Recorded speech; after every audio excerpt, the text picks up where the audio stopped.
for class today, hopefully, there we go. Before class today, we will have Kaylin telling us a bit about the peer tutoring program. So whenever you're ready, Kaylin, take it away. Hi, all right. So most of you probably heard from me this morning, but I know not everyone is always taking a full course load, stuff like that. So I'm here again to tell you about peer tutoring with the Student Learning Center. So before I do that, hi, my name's Kaylin. I didn't really introduce myself properly this morning. I like to say I'm in year 3.5. I am one of the people who is on a reduced course load due to some deaths in my family since I've started university. And I'm taking all third-year courses pretty much, but this is my 4th year of the program. So what is peer tutoring? Peer tutoring is it's a program that's offered to students within the school to have the opportunity to get one-on-one help with a peer tutor. They're 45-minute sessions, and they're already paid for within your tuition, so there's nothing stopping you from taking advantage of them because it's a free service. This semester, I am tutoring in Intro to Programming, Essential Math for Games, this class, Intro to Game Design, and then Marketing Management is a course you'll likely be taking next year. So to book an appointment, you go to the Student Learning Portal. There is a link in the slides, which I will remember to send to Sam right after I'm done presenting here. You can also just Google Ontario Tech Student Learning Portal. It should be the first thing that comes up. You'll see a thing that asks you to log in, and you'll need to pick that you are a student. You log in with your campus ID and your password. From there, there's a sidebar on the left side of the screen that lets you book an appointment, and then you click book an appointment with a peer tutor, and then book by appointment type. I know it's kind of a long process here, but from there, you'll have a list of any of the courses that are available for peer tutoring.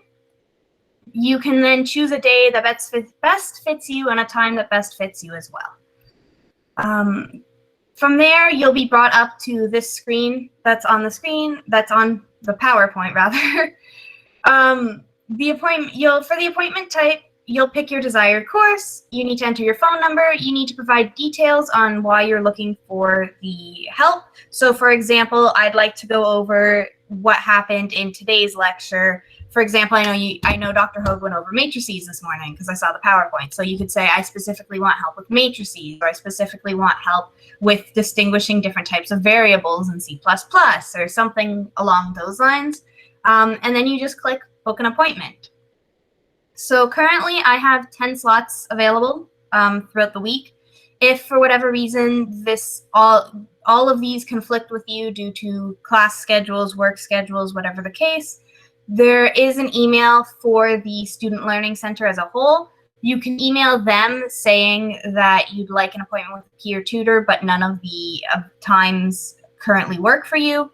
And I will do my best to accommodate that around my classes as well. Appointments can be booked up to 24 hours in advance. So once you hit that 24-hour point, you can no longer book for the next day. For example, if you want to book me at 4 p.m. on a Monday, you're going to need to do that before 4 p.m. on the Sunday the night before. I think that's all the important bits about the Student Learning Center. I do have a slide for questions. I just want to say this didn't really come across this morning, but I really do enjoy tutoring, and I do not find it as, I'd never view it as the student is dumb for not understanding something. I just view it as a mismatch in learning styles or learning types, that maybe the professor explains it in one way and most of the class is able to get it from that, but you just are not, and you need it explained in a different way. I do my best to create a judgment-free environment, so no question for me is too small or too insignificant, because I really think that taking charge and getting the most out of your learning is the best thing that you can do. Other than that, I don't really have anything to say. As I said this morning, I am the only game dev tutor that the Student Learning Center has. So I'm sorry that if none of my time slots are working well for you. But that is basically it. Thank you, Kaylin. So yeah, that is. So in all other I- words, when I screw up teaching you guys something, Kaylin will be here to cover for me. Sam's lying because she never once screwed up teaching GUR. So That's what you think. honestly, even if you did, I probably didn't notice it. So, you know. But thanks for coming in. And I would seriously advise everyone to take advantage of this program if you're struggling in any of your courses, or even if you just feel like there's something that maybe isn't quite clicking, that you're maybe not super confident in. I mean, Kaylin is here. I speak from experience. I know she's amazing. So definitely take her and the rest of SLC up on that peer tutoring You're the offer. second prof to call me amazing, so I'm having a great day right now. But yeah, have a good class, you guys. Again, feel free to come with me for anything. I don't really check the game dev server like ever. The best way is really just to book an appointment with me if you feel like you'd like to go over some more things, and if you don't feel comfortable like asking your classmates, or potentially, you know, Sam's busy, she has other courses she teaches, or your TA is busy and you don't feel like you can get that help. I am here. The only limit is my own knowledge. Yeah. All right. Have a great class, everybody. Thanks so much for having me, Sam. I will email you those slides. Awesome. I will post them on Canvas. Bye, Kaylin. Bye. Okay, so switching gears off of peer tutoring into today's content, we're basically going to be kind of picking up where we left off last week. If you remember, we did an activity about level design. So this week, we're actually going to learn about level design in a lot more detail. And then today's activity will kind of be a continuation of what we did last week. So today, what are we going to be talking about? Well, designing levels and worlds. So what makes up a game level? What are the different parts of a level? How do levels and world structure connect to progression? What are some different ways to design levels or game worlds, game content in general, and how can you make that content as effective as possible? We're also going to take a look at how the level structure in a game or how your progression through the world shapes your experience over time in a bit more detail. And we're also going to look at some mini case studies towards the end of a lecture, just kind of picking apart the level structure of different games. So I want to start out with a question. What is the coolest thing you've ever discovered by exploring in a game? And feel free to unmute yourself. Nathaniel? Hello, I accidentally said T at first. This is going to be like the 8th time I've brought up Spyro the Dragon, but it's all good. It was the first 3D game I played as a kid. And so, like, just playing it was mind-boggling to me because I grew up on NES and SNES and hadn't ever played a 3D platformer. And so when there's a part in in the first level that you can access, Stone Hill, where you go up a tower, and it looks like that, like, the only place you've accessed by going up onto that tower is this little platform with one dragon frozen on it. But if you jump and glide off of it, which I did, you end up on the hill and on the wall outside of what you thought was the whole level. And so suddenly you're on this grassy plain on top of the level, and it's suddenly become a whole lot bigger. And like that just blew my kid mind because I was like 6 years old and just, I don't know. It was super amazing to me back then. That's really cool. Michael? Oh yeah. Excuse me. You guys can hear me, right? Yep. Okay. So yeah, just like Nathaniel, I kind of feel like a broken record at this point, but my favorite game of all time is Breath of the Wild, as many of you know. And one of the coolest things that I discovered was Satori Mountain, where the spirit of the animal spirit lives, and like figuring out that you could ride him, and that he has like the highest speed and highest like stamina of any like rideable mount in the game. It was just like such a cool experience, just being able to ride on this like huge like glowing like spirit animal. It was just like one of the best experiences that I've ever had. Cool. So something, kind of out of the way. You didn't know what was coming, and you found something that you found to be kind of a cool experience. And likewise, in Nathaniel's example, kind of the discovery moment there was, again, something sort of unexpected, something that you found where it felt like you were almost breaking the rules a little bit to kind of see that, to discover that the game world was more than you thought it was previously. Isaac? I will also take my turn on the phonograph with my self-broken record. If I'm going to talk Boneworks again, big surprise, or Beat Saber, whichever one it is. But as a more, sorry, I'm rearranging things. But as a more, probably not the coolest thing per se, because I found lots of things, but one of the most standout things that I find very cool is for some reason, like, there's an area up in Boneworks that has a actual in-game secret up there. So it's a spot that they very know that you would go and explore. And for some reason up there, one of the full-sized buildings that you would walk past, for some reason, has literally no collision at all. You can walk straight through any part of it.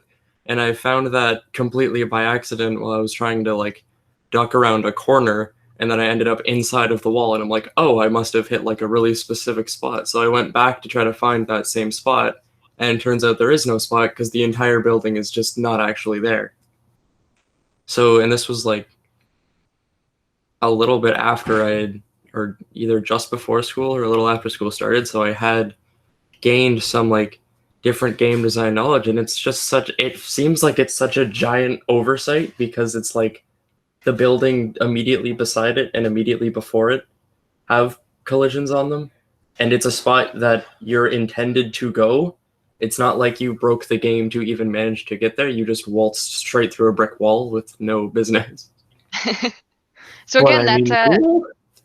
Yeah, that kind of feeling of almost going outside what you thought the game was and discovering something beyond that. I think we have time for one more. Nolan? Hello? Hi. Yeah, so mine is, it wasn't a level exactly because it's in Mario 64, but I was like 6 years old, and it was the first time I discovered the desert level where you have to jump through the wall. It's not a painting, and that was just like breaking all the rules of the game for me because everything up to that point I knew was just you have to go through the paintings. And then even inside the level, I'd found a couple of the secrets in there, and I'm just like completely blown away that there's secrets inside of secrets. Very cool. So again, we're seeing this theme again in Nolan's example, the idea that your coolest discovery moment is often going outside what you thought the rules of the game were. It's something that's unexpected. It's something that takes what you thought the game world was and expands your perspective of what that means. And this is something we see in the chat as well. Even just in Matt's question asking if exploration would also include experimentation, which I would say in this context it definitely does. Accidentally stumbling onto Ratman dens in Portal 2, mentioned by Caleb, seeing Blackreach for the first time in Skyrim, Dark Souls, the illusionary walls to find a hidden location. So kind of going outside of what you thought that the game world was. And we're not going to go into a ton of detail in structuring those kinds of moments, so we will look at a couple of examples later. But just to get you thinking, the idea here when you're kind of creating a game's world is to give players a chance to discover something. Hold something back at first. Don't lay all your cards out on the table at once, because a lot of the coolest moments that we remember are based on suddenly breaking our expectations. I've got a screenshot of Temi Village up there as an example. I went into Undertale not knowing this was a thing, so I laughed almost as much as my boy Joseph Anderson did when I saw this for the first time, and it was pretty great. So basically, what we're going to be looking at right now as we get into this is how different games structure their worlds to lead you into these really cool moments. So how do we do this? There are lots of different ways to structure and sequence game content. We're going to talk about kind of a few main approaches, broad strokes categories today. Games can be strictly level based. So when I talk about levels, I also refer to parts of a game's world. So when I say levels, it's not just like levels in, Super Mario Brothers or whatever. It's also levels in the sense of dungeons in a Zelda game or something like that.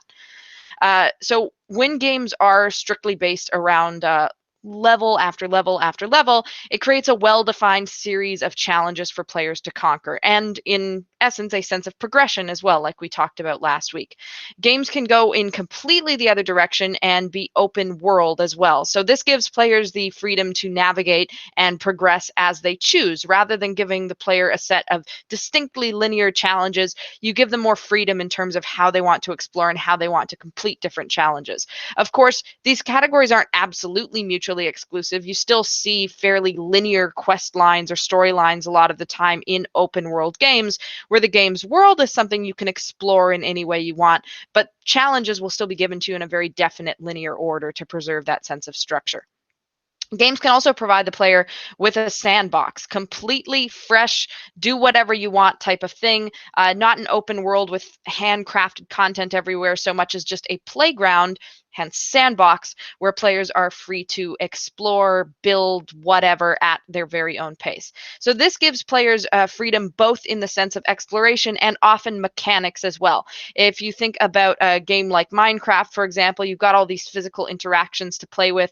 Once you start playing with redstone and things like that, it's not just a matter of being free to explore the world geographically, it's also a matter of being free to explore the game's mechanics. And the objectives in these games, and progression by extension, are often very self-directed as well. And of course, what is our motto in this course? It all depends. Nothing is mutually exclusive. Games can use a combination of all three of these things. You might have sandboxy elements in some form of, very highly physics-based combat or something like that in the context of an open world game that also on top of that has some kind of arena system where you're completing challenge after challenge in a linear order like you would in a more strictly level-based game. So let's take a look at some examples of what each of these kind of structures look like on their own. So with level-based design, where I refer to a series of individual levels, you can sum this up as the developer saying to the players, go where we tell you and do what we tell you when we tell you. So Super Mario, for example, is a definite sequence of discrete challenges. They're very strict delineations level to level. Each individual level gets more difficult, maybe introduces a new environmental gimmick, something like that. And we'll talk more about parts of individual levels later in the lecture, since I think that is kind of the core thing to learn of level design when you're just starting out as a game designer. Though you will learn a lot more about kind of the nuances of level design and structuring players' pathways through levels in James's course next semester. So stepping away from level-based design, which is classic game design, arcade game design, go where I tell you, do what I tell you, it's a relatively guided experience.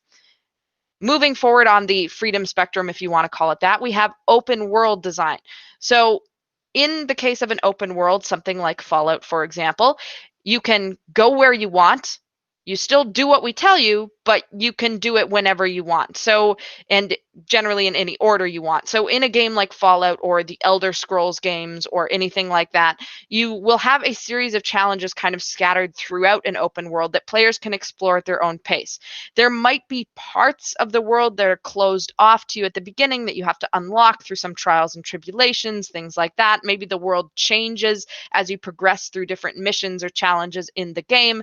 But as opposed to a strictly level-based design where you're telling players you're going to do exactly as I say in exactly this order, in an open world game, you say, I have a bunch of content, so do this stuff, but you can do it whenever you want and you can kind of go wherever you want as well.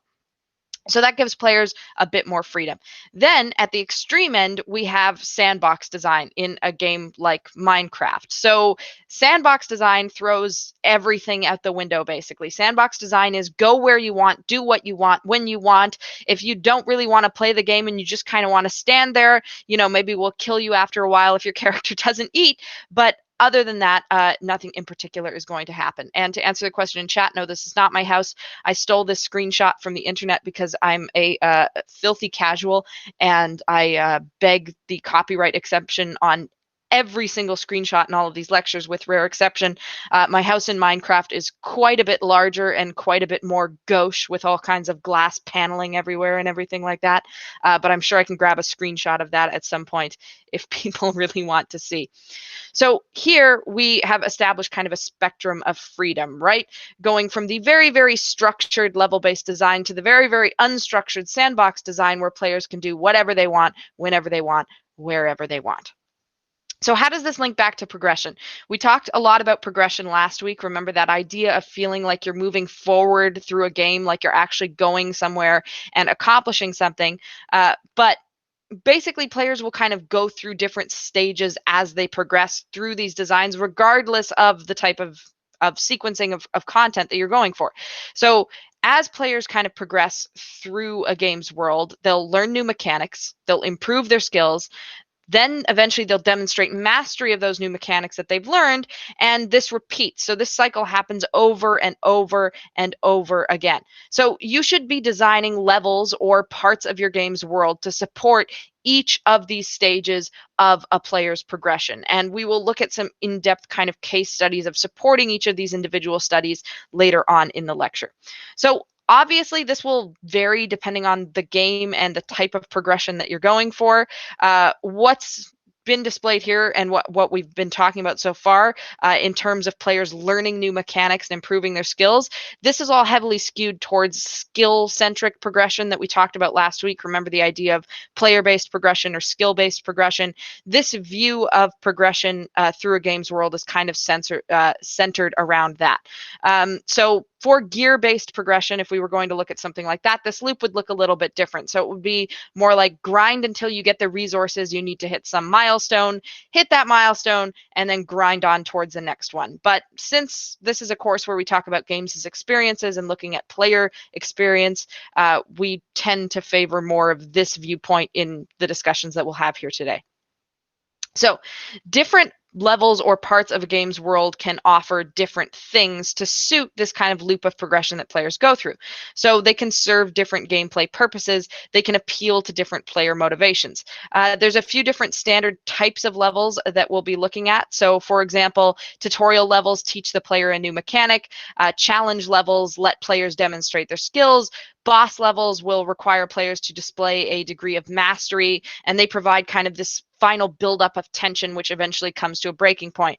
And then, generally speaking, following a boss level, you'll have something like an exploration segment where you'll be able to catch up on story, kind of gives players time to breathe in between big challenges. So you'll usually see this loop of level types kind of happening over and over again throughout a game. And again, we will look at a lot more concrete examples of this later, just kind of setting up all of this terminology right now so that we can understand what the different parts of a world are and what we kind of need to make a game's world feel complete. And obviously, you can use a combination of these different types of levels as well. A level might be, in a sense, a tutorial level and a boss level in one if you're introducing some new mechanic that's to be used in combat and then immediately presenting players with a difficult combat challenge that they need to solve to move forward. So given that we have all of this different content that we need to make players go through in some way, how do we actually create levels or worlds? How do we make this content for players? Does anyone in chat have any ideas? Like, if you're at a game jam and you want to make a bunch of levels for your game, what do you actually do? What's the first thing that you do on your team? What do you say?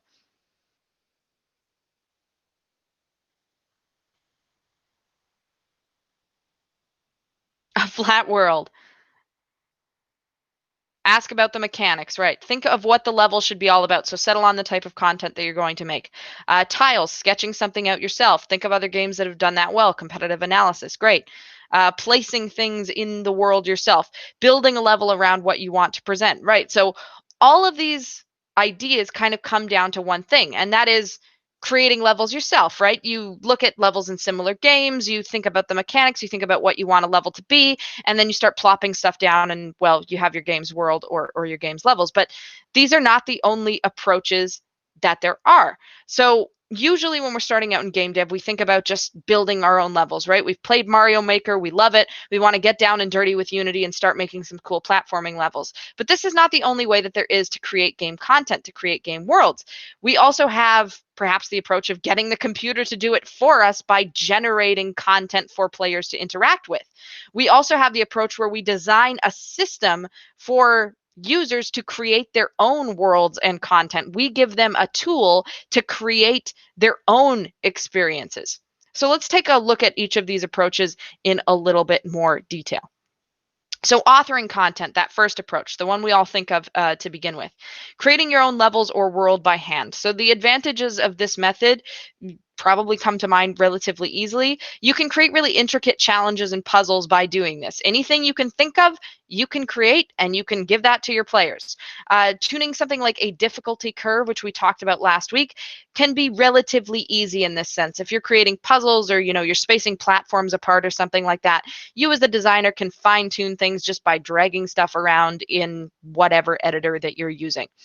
This also gives worlds a handmade touch, so including things like narrative elements, humor, secrets. You wouldn't see something like Temmie Village coming up in a procedurally generated game, or the perfect angle on the tower in Spyro for you to glide out of the level. That kind of stuff, at least for now, comes pretty much exclusively from having the touch of an actual game designer on a game's world.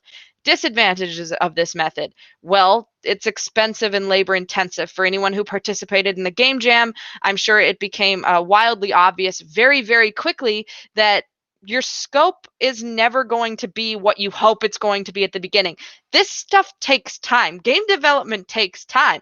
Everyone sits down in their first year GDW group, and you sit in a room for 3 hours and you go, okay, what do we want to do? And everyone's got these big ambitious ideas, and one person on the team says, hey, do you think maybe this is too much for us to do? And everyone goes, nah, it's fine. It's fine. It'll be fine. We're being conservative. But even the person who said, hey, guys, don't you think this is a bit too much? Are we doing too much? Even their idea was still like 4 times as big as the thing you can finally finish by the end of the project. I've been there. We've all been there. So authoring content by hand is expensive in every sense of the world. It's also limited to what you can create. I know that sounds like a weird thing to say, but you don't have the ability to create infinite content for your players in this way. Once the player goes through the 15 hours of content you've provided them, that's it. They're never going to see anything new out of your game. And if you've created something great, sure, maybe they'll want to go through that 15 hours of content time and again. I know that's how I feel about my favorite games, but there is a limit there. This type of content can also require especially extensive playtesting. Think about having one of those little physics glitches that you want players to discover, or having some secret area of the world that you say want 20% of your players to stumble upon, but for it to be a secret that people really feel like they've accomplished something by finding it. To figure out if that's the case, you have to go through some pretty intensive playtesting. So even though this approach gives worlds that great feeling where everything is, sunshine and roses and you've sculpted a perfect experience for your players, it's not always the best solution. So hand-authored levels in general, just to showcase some of those cool things that can happen. They give you the freedom to put lots of small touches into a game's world and to give that kind of human touch feeling. So for example, in Skyrim, you'll come across these little vignettes sometimes where you have, say, in this case, a pair of skeletons near a bear trap where the story is that one of the skeletons, whether they were lovers or good friends or something like that, was caught in the bear trap, and their partner sat with them until they were both dead. Heartbreaking, and not something that you would really see from procedurally generated content, for example. You see a lot of this type of stuff in Breath of the Wild too. So for example, at the top of one kind of mountain, cliffside, whatever you want to call it, there's a broken heart pond, and then there's another one on an opposing peak that's whole, and there's a couple little like flavor side quests around the whole idea. It's been a while since I played through it, but again, that kind of hand-authored touch that goes into a game's world. Now, on the flip side, this approach can still lead to some empty feeling moments. So You can risk areas feeling empty or unfinished if you don't end up having enough time to realize the scope that you wanted to. Again, a very familiar feeling to anyone in GDW. But you still see this type of thing in commercial games. So in Subnautica, for instance, and I think this has been improved a little bit since the 1.0 release, but some of the precursor alien bases feel quite empty. There's a couple things to look at, but it's mostly just green walls everywhere, and that is it. Even though that content is made by hand, it's missing some of those little touches just because there wasn't time to fully flesh everything out. And in Subnautica's case, there wasn't the frame rate either, because when you go into these things, it doesn't matter if your computer was manufactured by NASA, you're going to take a hell of a hit. Cities in Xenoblade also suffer from this problem a little bit, in my opinion. Don't at me, or this is not the first time I'm going, or this is not the last time I'm going to say something like this in the lecture. But they feel a little dead sometimes. You have these gorgeous open expanses with monsters roaming around and that, but by the time you actually get into a city, it feels a little dead. There's a couple NPCs, but there's not really any cars driving around. There's no kind of ambient noise. It just feels a little dead. And I think this was Xenoblade X, but I can't remember. So just as an aside related to authoring content yourself, we're bringing back in our old friend iterative design. Did you think we were done with that? Like everything else in game development, your level design should be iterative as well. So for example, the first step to designing a level or part of a game's world or an entire game's world is ideating. So create a huge number of possible levels or worlds at a very, very, very low level of detail. So just sketch out a rough idea of what you think something could look like and go, do I think this is worth developing any further? Do not pay too much attention to detail. Don't think that you have to sit there and create 100 perfect platforming levels if you want to have a platformer with 5 levels. Sketch out some basic ideas, maybe something that you want to build a level around. See what sticks. Don't get stuck to any one idea and go, okay, I'm going to sit here and I'm going to force myself to do the first level tonight and it's going to be perfect and I'm going to not get up until it's done. That's not how game development works. That's not how any creative process works. If you're an artist and you're painting a portrait, you sketch a bunch of little thumbnails beforehand to get a composition that you like. If you're a game designer, you should be sketching out a bunch of little levels or sections of a game's world to go, okay, I think I like this. I'm going to stick these together. I'm going to change this one to be more like this, and so forth. Then once you have all of those ideas out on the table, you select from those. So decide on the levels or the ideas for areas in your game's world that kind of best fit your intended experience, that you think have the most potential, and sequence them. In the case of levels, figure out what order they should go in. In the case of parts of a game's world, figure out where they should be located in relation to each other, or sequence them in terms of how you'd like players to discover them. So, I want players to discover the graveyard, and then the abandoned chapel, and then the dark forest, and then the sad can manufacturing plant. Figure out the experience that you want to create for players based on those ideas. Third, you start polishing everything. So adding in more details, deciding on look and feel, ensure that you have balance in between the levels that you're creating and that you have clear objectives. Obviously, this is at a really high level, but I just want to hammer home the point that you don't have to sit there and work on a game's map and, start at the top left corner and just draw every detail as you go, and that is it. You want to create rough ideas and put them together. That's how you will create something that feels organic and that better suits your intended experience. So that's authoring content. Let's talk about some other approaches to content. So we have the idea of user-created content. Think Mario Maker, think custom Minecraft servers, think, surfing maps in CSGO, that type of thing.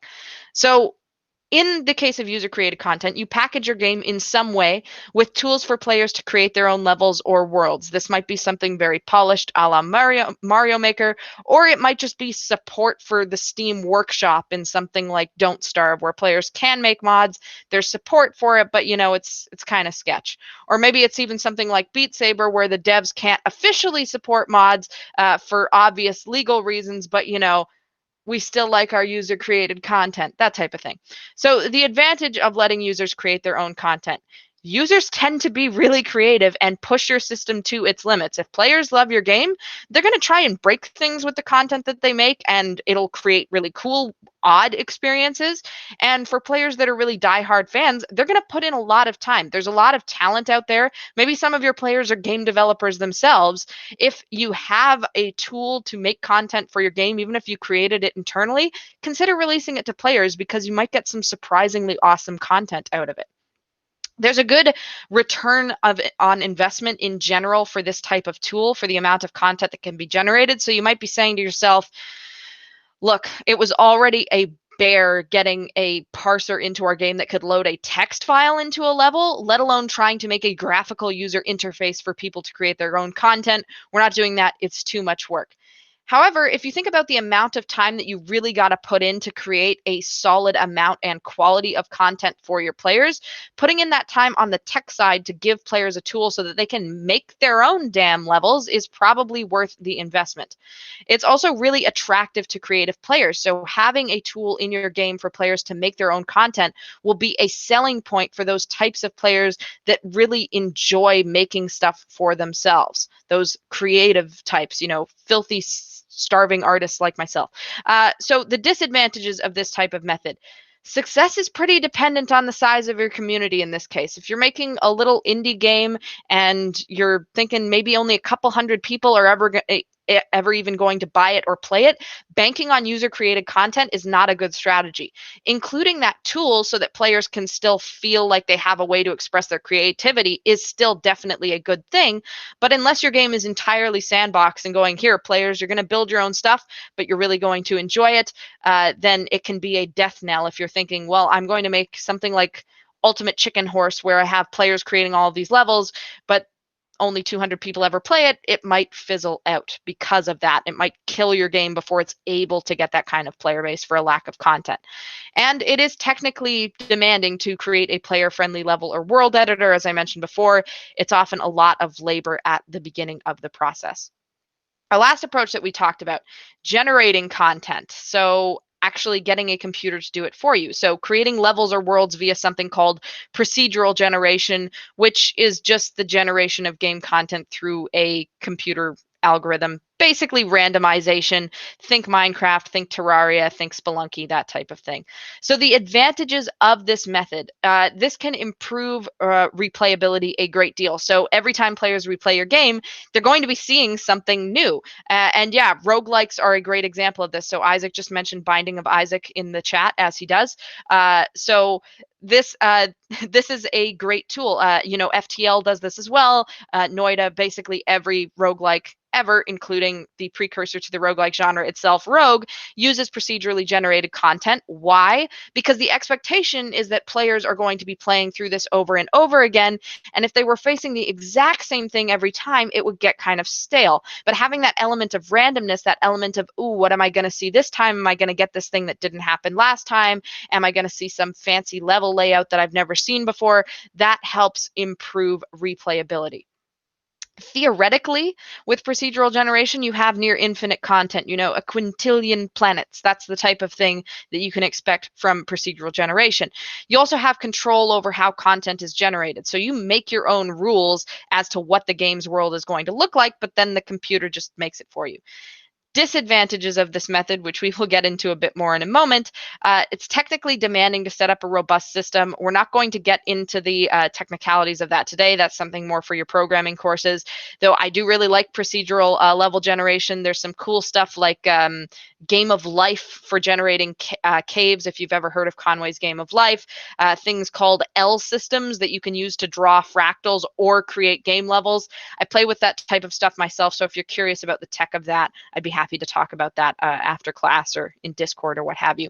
Content can feel repetitive. This is the big one with procedural generation, so stuff might start to feel samey after a while, despite the fact that it is theoretically infinite. It can also be difficult to create a suitable difficulty curve with this type of thing. So if you're trying to procedurally generate a Metroidvania or a platformer, unless you've got some very specific rules about how your puzzles should be created, that type of thing is more challenging than, say, just generating caves for someone to explore. So an example of this is the caverns in Stardew Valley. I have it on good authority that someone in this class really hates the mines in Stardew Valley and has some great reasons for that.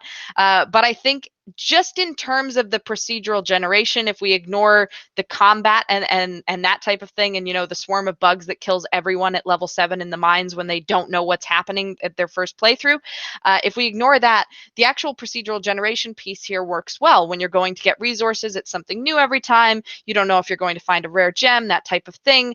The game doesn't rely entirely on procedurally generated content, so it's something that just gives a little bit of extra replayability to that part of the game. Generated worlds. Here's a pitfall of this. So No Man's Sky has gotten better at this. I know I rag on the early release of No Man's Sky a lot, but that's because I think it's a valuable learning tool. The initial release of No Man's Sky, despite its 18 quintillion planets, had a lot of empty feeling planets and a lot of repetition. If you'd seen one planet that was devoid of flora and fauna, you'd pretty much seen them all. Kind of reddish ground, kind of purple reddish sky. The rocks are dark and there's toxicity in the air or something, and that's it. So a bit of a problem there. This is something that tends to happen with a lot of procedurally generated content, especially when the algorithms are kind of half-baked at initial release, where stuff just starts to feel so repetitive after a while. And in a way, even though there's infinite content, looking at the initial release of No Man's Sky, I play that game for 2 hours and I feel like everything is starting to look the same.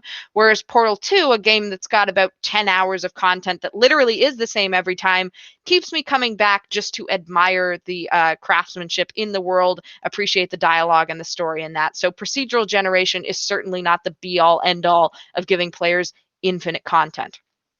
Terraria, however, uses procedural generation very well, in my opinion. And I'm your game design professor, so my opinion has some clout, not much, but some. So Terraria's layers of progression mechanically, which are hand-authored, they are hand-designed. The way you progress through bosses and progress through the tech tree, if you want to call it that, of crafting, the way you progress downwards to the underworld in Terraria, and eventually upwards to explore the Sky Islands and that type of thing. That all keeps players engaged, that handcrafted curve of progression through the game's content. However, the randomness in world generation promotes replayability and gives players the idea that, every time they start up a new world in Terraria, they're going to be seeing something different. They might see some cool living tree structure that they've never seen before. They might find some new loot in a jungle temple that's really, really cool. That question of, oh, what's going to happen this time? And there's always a new cave to discover around the corner keeps you coming back. And lastly, layered on top of that, we have sandbox type gameplay in a way where, we've got some interesting physics interactions that can happen with wiring up traps and that sort of thing. And we've got the ability for players to build their own bases, so that sandbox element gives players an outlet to express creativity. And that is why that I think these games like Minecraft and Terraria tend to have that really well-rounded feel to them, where it appeals to a lot of different players. It's not absolutely everyone's cup of tea, but with Terraria in particular, you've got a bunch of bosses to go through for people who really like combat, who like kind of arcade style, who like having a definite sense of progression. But for people who hate that and just want to build stuff, the randomly generated world and the sandbox elements help you do that as well. So how do we get creative with all of this? How do we actually make something cool? So one way is to start from an existing design and flip some vital aspect of it. So just take something and turn part of it on its head. Portal, in a way, does this by saying, okay, what if we had a first-person shooter where you don't actually shoot anything? You never shoot anything with a gun, but it's still an FPS. That's taking something and flipping it on its head. Break the rules. So what do I mean by this? Well, break all of the rules. Violate physics, violate real world geometry, violate design conventions, do something strange that you wouldn't expect from a genre or from a type of level, and make that your gimmick in a way. The only rule that you always need to follow is to create a good experience for your players. There are no rules of level design really other than that. Another is to constrain yourself. So we talked about this type of approach way back in the first lecture too, when we talked about game ideas in general, but designing levels around one mechanic, giving yourself a limit, like you might see in a game jam, for example. Limit yourself to one button interaction, or limit yourself to a level where the player's never going to jump. that kind of stuff. Design levels that eliminate something the player would normally be doing. So again, in an FPS, maybe eliminate shooting from a level. Half-Life Alyx does this in the Jeff chapter, essentially, where you're not supposed to make any noise, that type of thing. It completely turns the game on its head. It plays differently. The way you navigate the level is different. By breaking that rule, by taking something away that the player would normally have, it creates something interesting. And to address the point in chat, Isaac, you hate Jeff. I will die on this hill. Jeff is the best chapter of the game. Jeff is the best character in the game, and I let him live. I even left him with some like a vodka and medical kits and that, so he'd have something to do while I was away. So some of what I mean by breaking the rules. Breaking the rules of geometry, for example. So in a game like Antichamber or Manifold Garden, you break the rules of physics and geometry. It's non-Euclidean level geometry, and for anyone that isn't familiar with the term, basically space isn't linear. So you could be facing one direction, and then you turn around, and you go, okay, I see what's behind me. Then you turn around again, and suddenly what was behind you before is no longer behind you. That's non-Euclidean level geometry. The other screenshot there on the right is from Superliminal, a game which I believe just released on Steam a couple months ago, which uses the concept of forced perspective. So objects, appear to be smaller or larger as they're further away. So by kind of manipulating that, you actually change the size and, by extension, function of objects in a game's world. Bringing up my Celeste pass for the day. Actually, Celeste is going to come up a lot in this lecture, and I would apologize, but the level design in Celeste is actually really well done, so I will not. What about a platforming level where you barely touch the ground or don't touch it at all? Celeste in, I think this is chapter 6 of the game, has a lot of these types of levels where, despite the fact that it's a platformer, you will spend most of the level not touching the ground at all, not jumping, just kind of flying through with these different, you could call them power-ups that the game has. So that is what I mean by breaking the rules. So now we're going to have a look at elements of a level kind of in depth. And this applies to puzzle design as well, not just level design in general. So we'll be looking at some puzzle type levels in here as well. I believe James is going to cover a lot more about puzzle design in second semester though. So what are the different parts of a level? Well, just as in the second week of the course, we talked about the formal elements of games, we can also break down levels into different parts that make them work, different elements, if you will. These are goals, progress, approach, constraints, and obstacles. And we're going to look at each of these in more detail. So goals, heavily related to the idea of objectives in the formal elements of games. Goals are what players are trying to achieve. So goals can be mandatory. For example, reaching the end of a platforming level, you must accomplish that goal to move on in the game. It might also be killing all of the enemies in a dungeon, so wiping out the minions and then the boss. Those are mandatory to move on.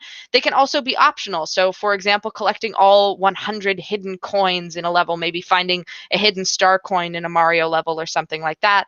Or another example, killing a bandit captain for a bounty, not necessary to move forward in a game, but still goals that are presented to you. And yes, this is pretty much identical to objectives, just a quick review.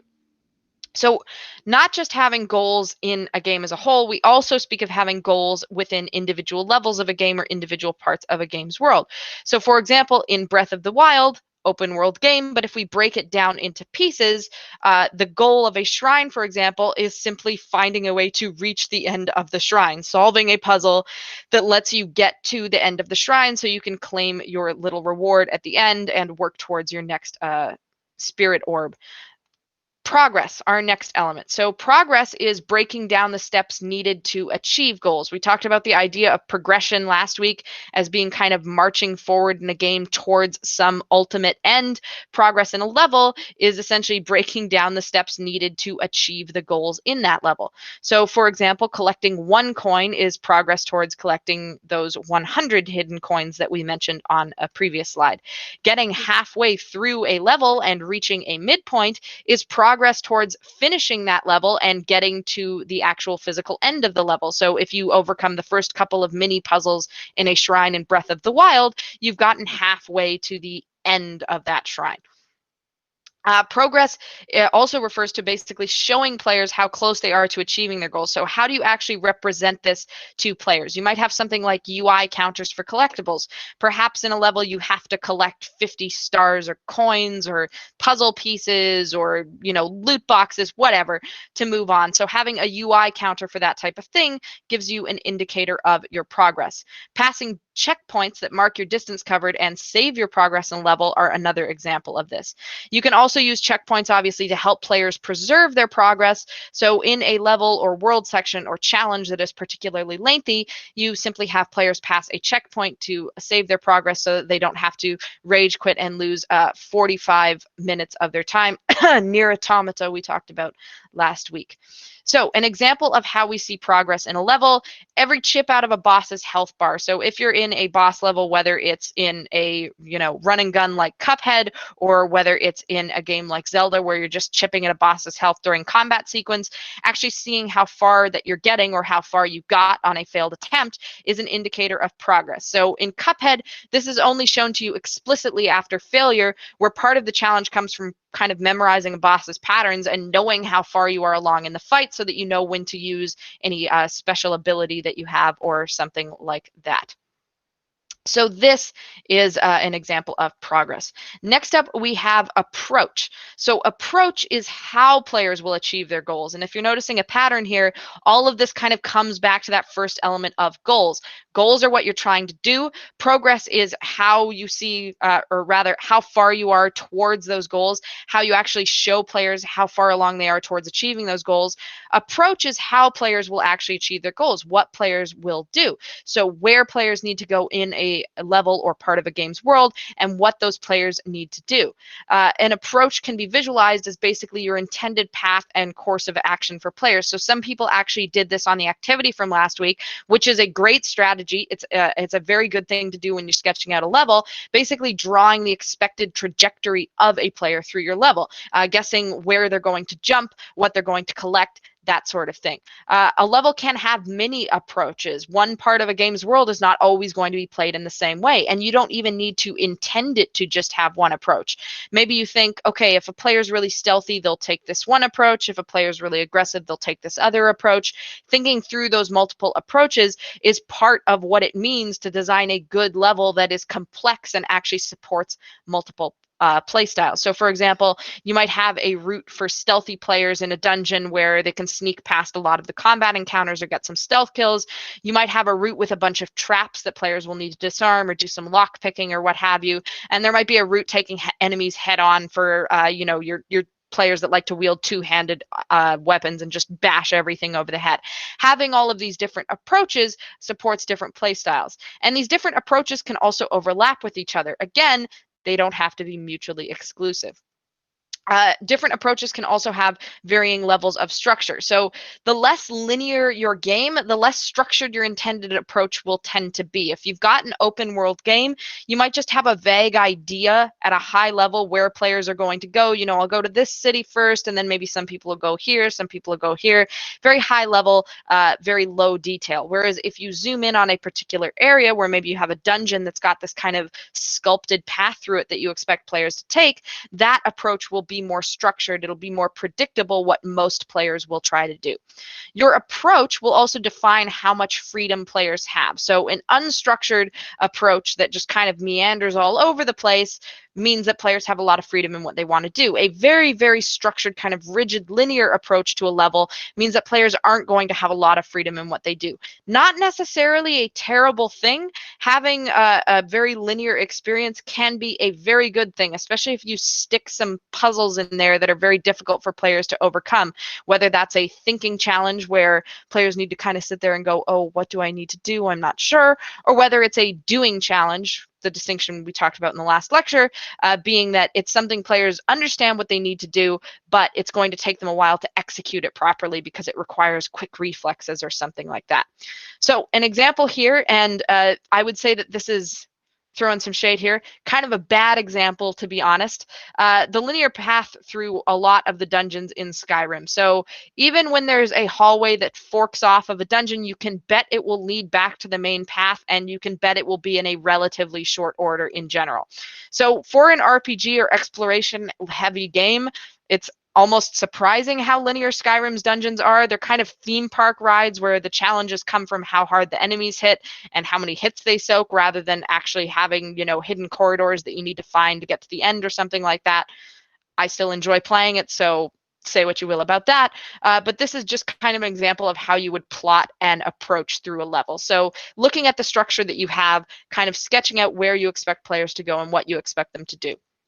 And sometimes the approach is actually what you'll build your level design around. So think about what you want players to do. Think about kind of the path you want them to take, what would be interesting in terms of twists and turns and that sort of thing. And then build your geometry around that. It's not always about building a level and then saying, okay, this is what players are going to do. A lot of the time, it's going to be about saying, this is what we want players to do. This is how we're going to build something around that. Moving on to other elements of levels, and we're almost wrapped up on this point. So constraints are what restrictions exist on your completion of the goals of a level. So constraints are basically saying achieve your goal without X, Y, Z. So for example, achieve your goal without running out of time, or rather achieve your goal within the minute and 30 seconds that we're giving you, or something like that. Achieve your goal without running out of money. It's perhaps a management game like Planet Zoo or Planet Coaster, or some other frontier game, and they say, okay, we're giving you $200,000, achieve this many guests by the end of February in the game. By the end of February and with $200,000 are both constraints. Dying is another obvious one. So in a platformer, achieve your goal getting to the end of this level without dying and falling off the map like the filthy casual that you are. That is in itself a constraint. And obviously, there's lots of different things that you could put into this particular blank. Now, constraints are important because they provide a source of pressure for players. So try to imagine a game level with no constraints at all.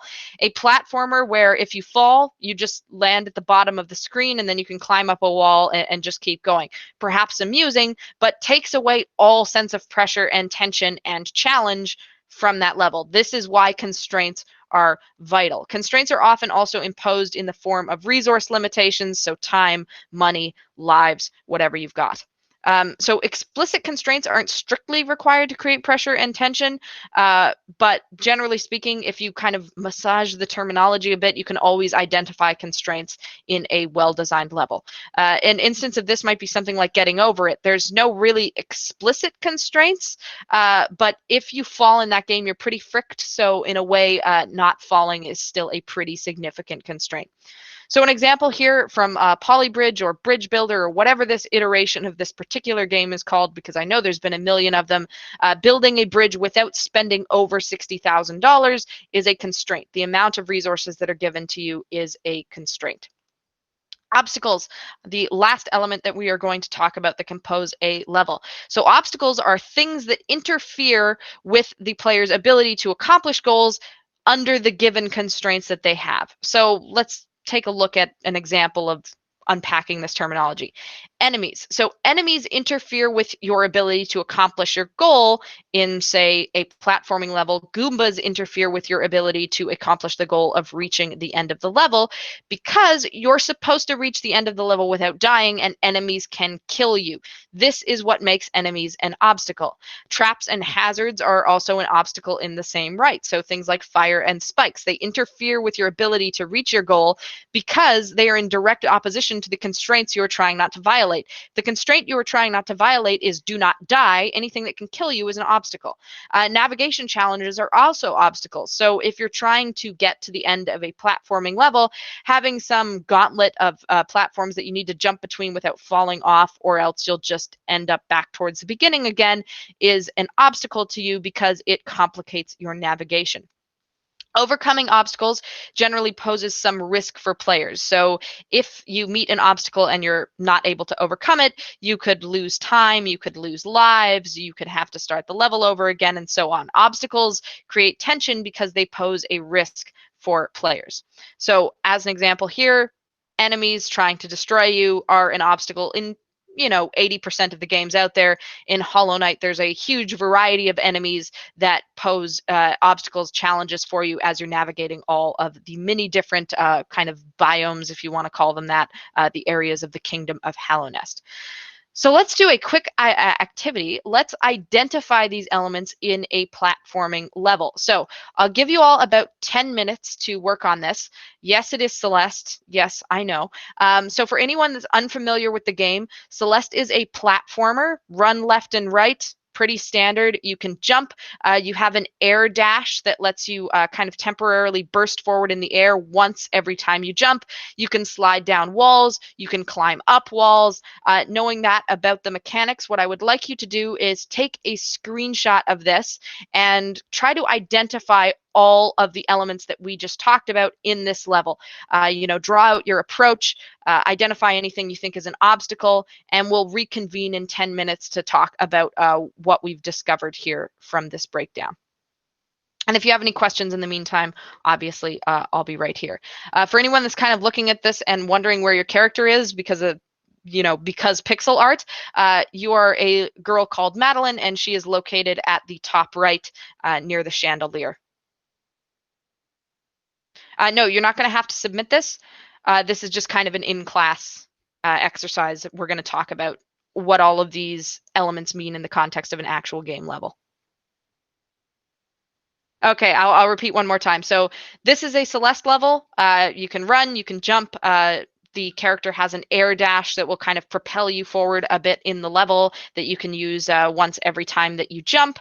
And what I'm asking you to do is basically take a screenshot of this and kind of mark it up yourself, or just write on a piece of paper if you'd like. Try to identify all of the elements that we just talked about. So what is your goal? What are any constraints on achieving that goal? What are the obstacles that a player would encounter? What's the approach that you assume players will take? That kind of thing. And the slides are on Canvas as well if you want to have a quick reference for each of those elements that we just talked about.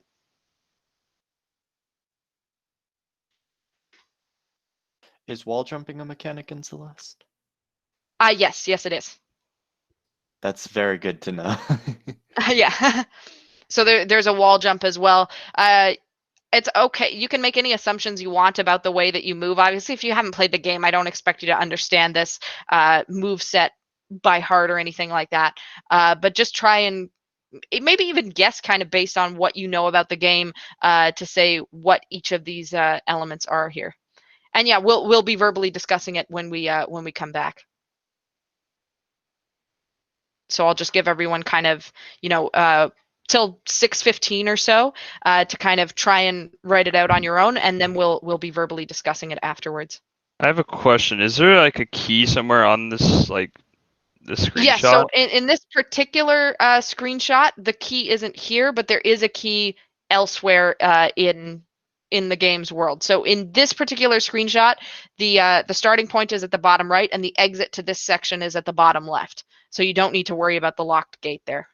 So that's like not part of the progression, or is that like a I mean, side you thing could identify that as another secondary goal for players, because that is something that players need to complete eventually. But in the context of this individual section, you can ignore that if you want. It's up to you. So like they would just like go through the level to find the key. Is that like the goal? I'm not sure. I haven't played the game. I'm not sure. Oh, so the key is actually, it's in a different level. So the levels in Celeste are interconnected. In this particular level, you're basically just trying to get from the top right to the bottom left, and that's it. So the starting point is in the top right. You're the little, the kind of sprite of the girl with the red hair next to the chandelier. And those are like lives, I'm assuming, like the heart. Is that a live? Oh, it's a life? strawberry, but yeah, basically. Okay. You can think of it that way. It's kind of like a collectible.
All right, so we are coming up on 6:15, and apparently my computer has decided to turn on its night light for some reason. There we go. Okay. Hopefully that didn't affect the display of the slides.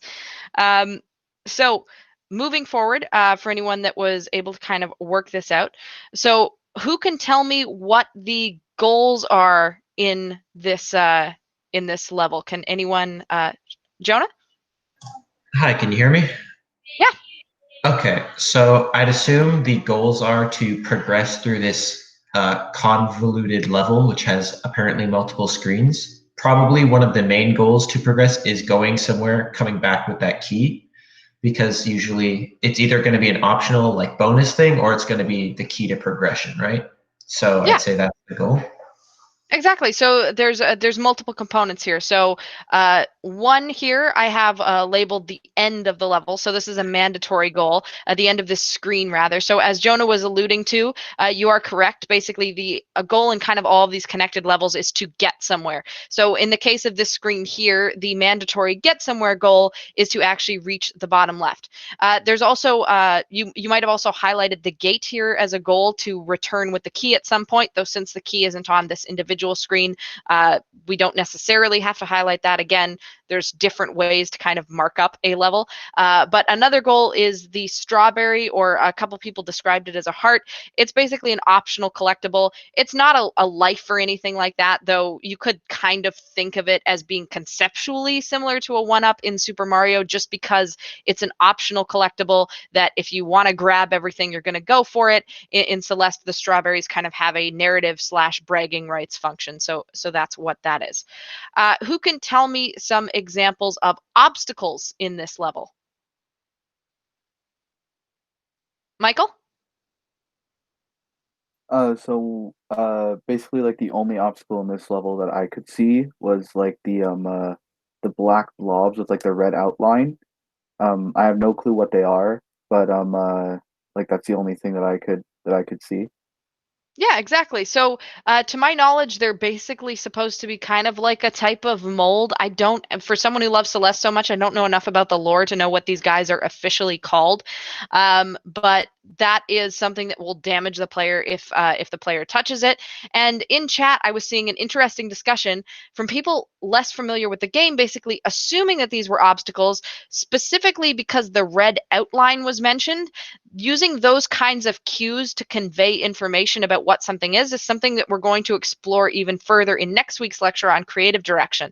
So it's something we already talked about a little bit in terms of kind of feedback and interface design, but having those cues that tell you, even if you're unfamiliar with the game, hey, this thing can kill you, look at it, it has a red outline that kind of looks like guck, that gives you an indication that it's an obstacle. And there's also this wiggly grass stuff on some of the platforms that serves as an obstacle. Basically in the game, the way it works is once you run over it, it becomes the icky red outlined black stuff that can kill you. So that's a bit of an obstacle as well.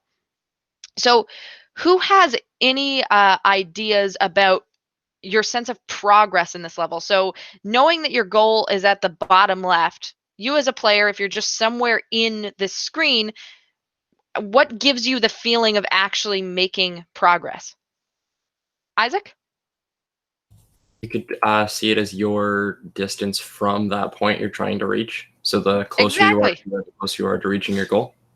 Exactly. So this is something that's just, it's not something that's necessarily obvious, but it's something that follows from the fact that our primary goal is to get to the end of the level. So since our goal is based on getting our character to a specific position, where our character currently is, their position gives us an indication of our progress visually. And in Celeste, we also have the strawberry counter that will let us know how many strawberries we've obtained that's visible in the overworld and that. So who can tell me what a constraint in this level might be, perhaps knowing specifically that the black outline or the red outline black stuff can kill you? Not to die, as Ricardo has so astutely pointed out.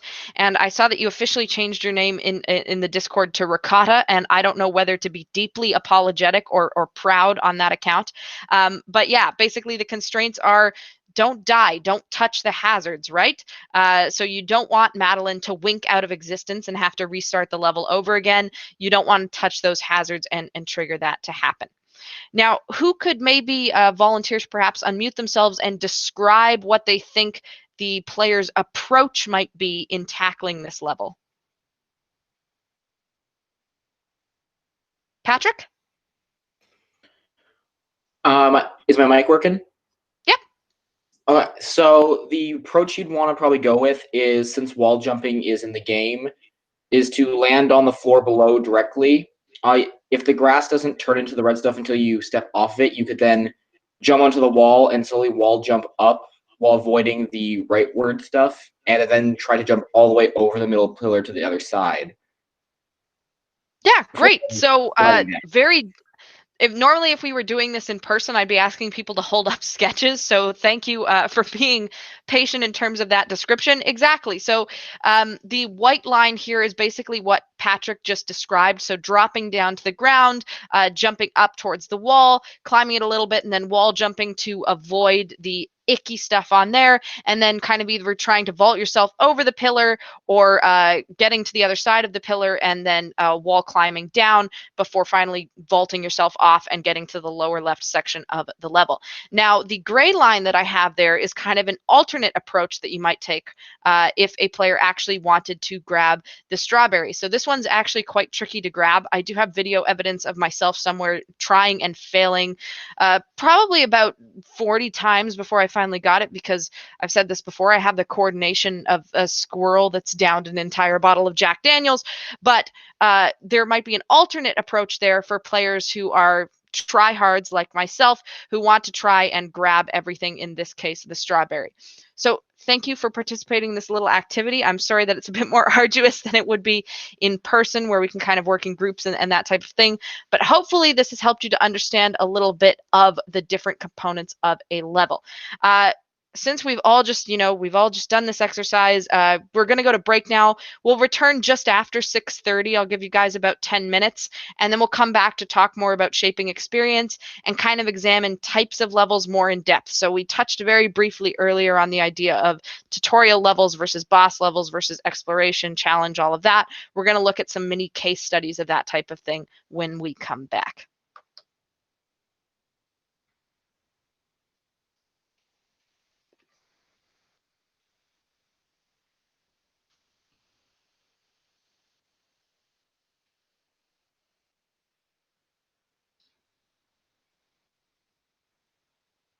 We'll come back just after 6:30 or so, Alex. Probably around 6:32, because I usually like to make these things about 10 minutes long.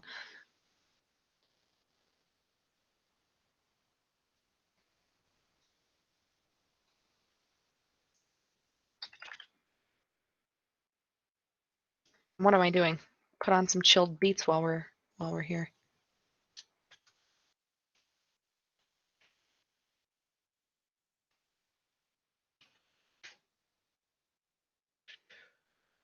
There we go.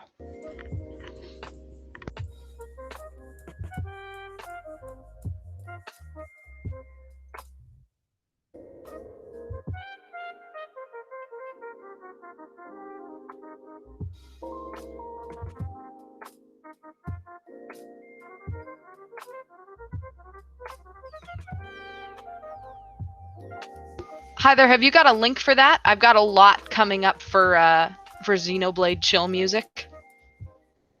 We're on the lo-fi one right now, but definitely down for some Xenoblade chill.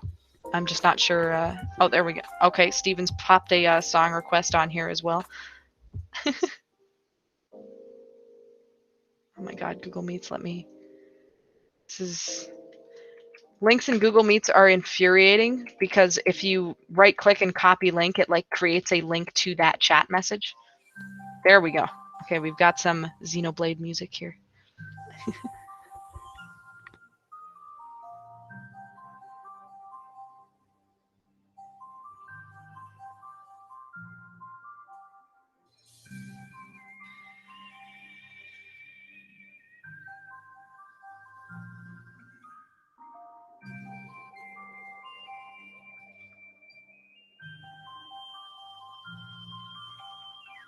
This is Blade Bonding from Xenoblade Chronicles 2.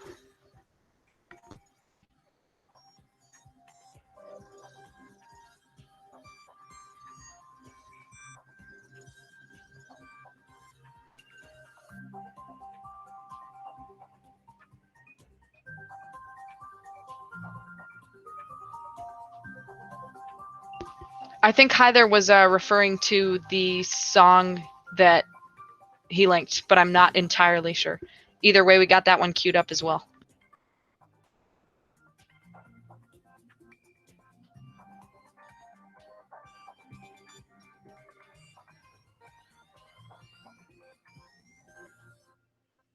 Yep, I've got everything ready to go in the next 2 tabs. I think that'll take us to the end of break between everything we've got up now.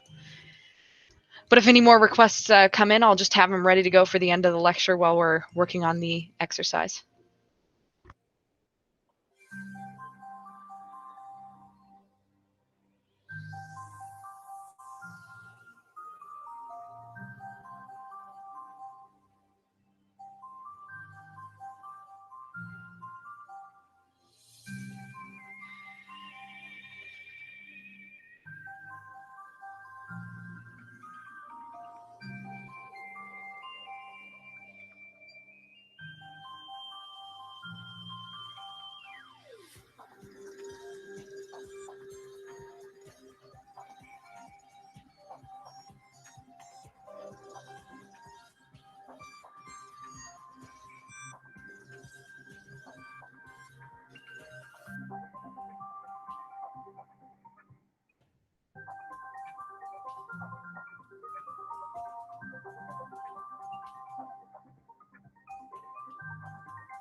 Okay, so we are at 6:32.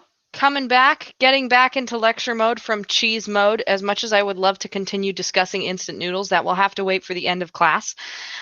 So we're going to try and take a step back now and just think about, before we even decide how a level is going to work, we need to ask ourselves what purpose this level is going to serve. So before we decide on our goals, constraints, approach, obstacles, progress, all that good stuff, we need to decide what purpose a level will serve.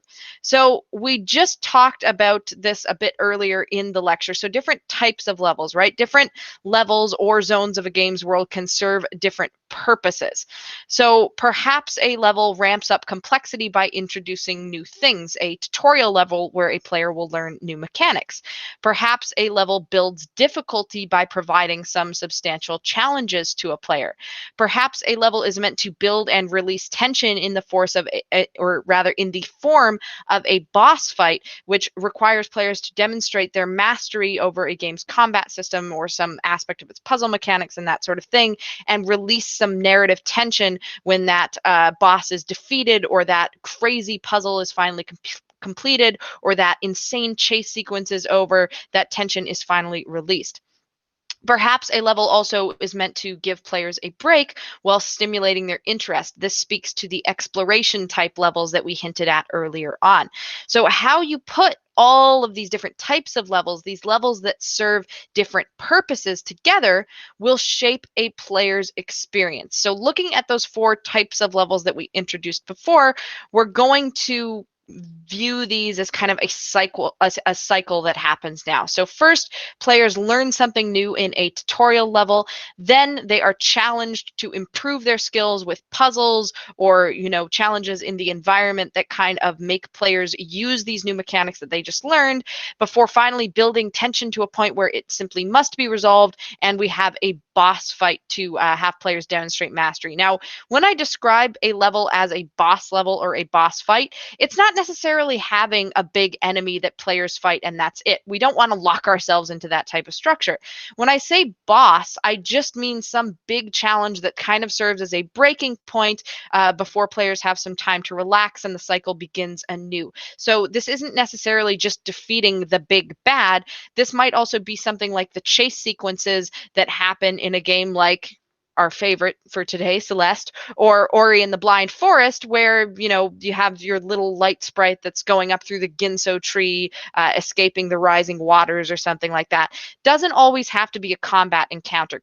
A boss level can just be some big moment that has players demonstrate the mastery over the mechanics that they've learned before coming to the next resting point. And that's where we have exploration levels coming in. So an opportunity for players to take a break and just kind of explore the game's world, maybe discover some interesting tidbit of lore or see something cool in the environment, but take a break from the barrage of challenges that's been hitting them before the cycle begins all over again, and you teach them something new so that they can be challenged again and then demonstrate mastery again, and then once again take a break and then learn something new, and so forth.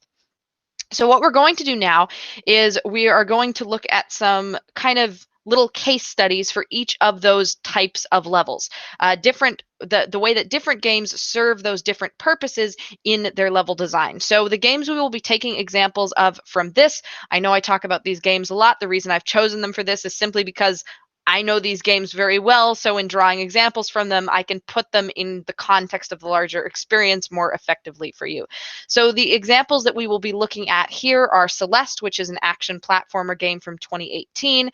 Celeste is a strictly level kind of room-based game. It's not open world. It doesn't have sandbox elements. It's level after level after level, tightly sequenced challenges. The screenshots from here, for once, will be from my playthrough. I haven't stolen them from the internet. We'll also be looking at Portal 2, which is you could call it a puzzle platforming game, perhaps a puzzle FPS game from 2011. It's a level-based game with some open sections. So there are some areas of the world in Portal 2. It's not an open world. It is linear progression, but the design of the game is meant to give you that feeling of openness that you don't get in that kind of strictly room or level-based design of Celeste. The challenges do tend to be a little bit more open. We're also going to be looking at at Okami, a game from 2006, highly underrated in terms of number of units sold and how many people actually know a lot about this game, though it did receive a lot of critical praise. Okami is an action adventure game with a really kind of distinct narrative based on Japanese mythology, and it's what I would refer to as a pseudo open world game. So Okami is a game where you have to do things in a specific order, but as you unlock successive areas of the world, for most of the game, you're playing in a relatively open world. So these three games kind of exist across that spectrum of freedom in terms of level design that we discussed earlier. So looking at our first type of level, the tutorial level. So the purpose of a tutorial level, aligned with the purpose of tutorials in general that we talked about before, though in this case I am referring to any level where a new mechanic is introduced, not just kind of the user's very first experience with the game. The purpose of this type of level is to introduce new content, help players learn, and provide some relatively simple challenges or puzzles or tasks for players to understand these new mechanics that have been presented to them and give them a chance to practice. This also lays the foundation for what's to come. So after tutorials, we have challenges, we have boss fights, we have exploration and that type of thing. This initial introduction to new mechanics is what lays all of the groundwork for that. So it's baby's first steps in terms of what's being introduced. Generally speaking, in a tutorial level, there's not much tension or pressure. This is to give players an opportunity to learn in a safe environment, going back to some of what we discussed last week. So Celeste, for example, the initial tutorial level in Celeste is very short because of its simple core move set. So you have some prompts on screen that tell you how to run, tell you how to jump, tell you how to dash in the air, and that is pretty much it. And the beginning of each successive chapter in Celeste follows this type of format as well. You don't see the on-screen prompts so much, but you're introduced to the environmental gimmicks of that level. So for example, in the first chapter of the game, you kind of encounter these boxes with traffic lights on that fling you through the environment. The first few rooms that use that environmental gimmick are very simple to give you a chance to practice and learn how these things work in a relatively low stakes environment. Okami, on the other hand, kind of more open, gives you a tutorial segment every time you run across a new mechanic in the world. So even though progression is linear in Okami, as I said, there is a little bit of variability in terms of when exactly you're going to encounter these various mechanics that you have that are called brush techniques that you can use to manipulate the environment around you. So whenever you get to a point in the game where you unlock a new one of these techniques, the game sort of almost stops and pivots to a really simple tutorial segment that makes sure you understand the new mechanic that has bestowed upon you. Now, Portal, again, kind of in the middle there, in between the open world design and the strictly very, very linear one room after the other design, gently introduces its players to all of the mechanics that it has. So on your first playthrough of either of the Portal games, knowing nothing about the mechanics going in, it probably feels like you're getting hit by a lot of stuff, but it's manageable. When you go back and play Portal 2 a second time, the opening doesn't really feel like it drags because of all the fun dialogue and exploration elements that are thrown in there, and you can kind of admire the little touches that are placed in the game's world. But in terms of the way mechanics are introduced, it's very, very gentle. So the game teaches you how to walk around, then it teaches you how to pick up a cube. It shows you buttons in the environment and gets you to interact with them to learn what's going on.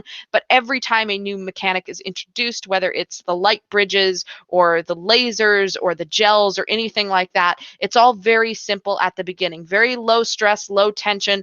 The first level where a mechanic is usually introduced is typically one in which it's impossible for you to die. There's no vat of acid in the very first level in Portal where you're first kind of learning to use the cubes and buttons. And then later on, when something like the gels is introduced, when they're first introduced, it's in levels that are very, very safe so that the player doesn't have this extreme sense of tension going, I'm trying to learn, but also I'm at immediate risk of dying and losing some of my progress at the same time. So a bit of a recap of tutorials in general. So some games have one tutorial at the very beginning, and some games have many where new mechanics are being introduced successively throughout. Today, most games that you will see, especially just larger scale games, are peppered throughout with kind of mini tutorial segments every time a new mechanic is introduced. And Portal 2 is probably one of the most straightforward examples of this, as we'll see a bit more in a moment. So the best tutorials, like we said last week, don't seem like tutorials at all. At least they don't seem like tutorials the first time through. Why? Because they're part of a game's world, because they make learning interesting. They don't make it feel like homework or sitting in a lecture. If your tutorial isn't fun to play repeatedly, then you should be making it short or optional, like we talked about before. But in general, obviously, you want to aim for a first-time experience with a mechanic that's going to be fun, so it's something players will actually want to experience over and over. You want to avoid explicit or kind of really lengthy instructions wherever possible, because lengthy instructions are boring. You really don't want your game to feel like an unwanted lecture for your players. So we talked about this stuff last week. Hopefully this is kind of bringing it back to the forefront of your mind. But in particular, I'd like to talk about introducing mechanics. And if this seems related to the activity that we did last week, where you invented a new power-up for a Super Mario game and wanted to introduce players to that mechanic, well, yes, this is similar. It is intentionally similar, since today we want to think about how we could take those designs and move them to the next level. So when you introduce a new mechanic, there's really two things that you need players to do. And these are two components of learning. First, you need players to understand what's going on. And second, you need them to remember what's going on. So if players don't understand what you're talking about, even if they remember it perfectly later, it's not going to be any use to them, because they have no idea what you were trying to teach them. If players understand something in the moment, but then fail to remember it later, it's also going to be useless, because in the moment it's all, oh yeah, I get it, this is helpful. But then if it goes out of your head because you haven't used it, you can't use it later when the designer expects you to. So to make sure players learn and understand, there's a couple of things you can do in terms of how you introduce mechanics and how you work them into your level design. So this, I think, is pretty much the golden rule when you're showing players a new mechanic. Give them something immediately that is impossible for them to do without using that mechanic. Make them use it right away. This will help enforce their memory. So to make sure, or to make sure that players remember after this initial occurrence, where you've enforced that understanding, where you've made sure that players know what they have to do and what the consequences of doing that thing are, you want to use the mechanic repeatedly right away in a couple of different contexts. So if you give the player a fire power-up that lets their character, spawn a fireball from their hand, maybe immediately you give them a bale of hay that they need to burn to the ground for them to move forward. But then you give them a couple other challenges related to that to make sure that they're going to remember it later. Maybe there's a torch on the wall that they can light up to provide some more visibility in the area. Maybe there's a couple of ice enemies that are particularly weak to fire magic that the player will be tempted to go, oh, I wonder if I can use my fireball power on this. Give them some different scenarios that use your mechanic in different interesting ways to make sure that players understand the full scope of what it's capable of, and to ensure that they'll remember it later on by having them use it over and over again. Now, the danger that you run into here is introducing lots of mechanics all at once and overwhelming players, or giving players a really complicated mechanic and expecting them to master it right away. So to prevent this, what you generally speaking want to do is try and introduce complex ideas gradually. If you've got some deep physics system that your fire interacts with in all these different ways, and it's not just about burning things or destroying enemies, but you can also use the fire to create updrafts for this paper plane that's in your inventory that can fly somewhere and grab you something. Got a bunch of complex stuff like that, you want to introduce it gradually. You don't want to just give players a wall of text and no chance to practice. So again, I would like to go back to Portal 2 in particular for this example, simply because of how Portal 2 handles this in terms of introducing its mechanics over and over again. And you can pick out instances like this for any of the puzzling mechanics that are introduced, as I said again, whether it's the lasers or the light bridges that you can redirect through the level, or even just the physics of, painting the cubes with different types of gel and all that type of thing. But just looking at the core mechanic, the concept of portals is introduced introduced very gradually, simply because creating these entities that you can teleport between is going to be very confusing for someone that's never been exposed to a Portal game before.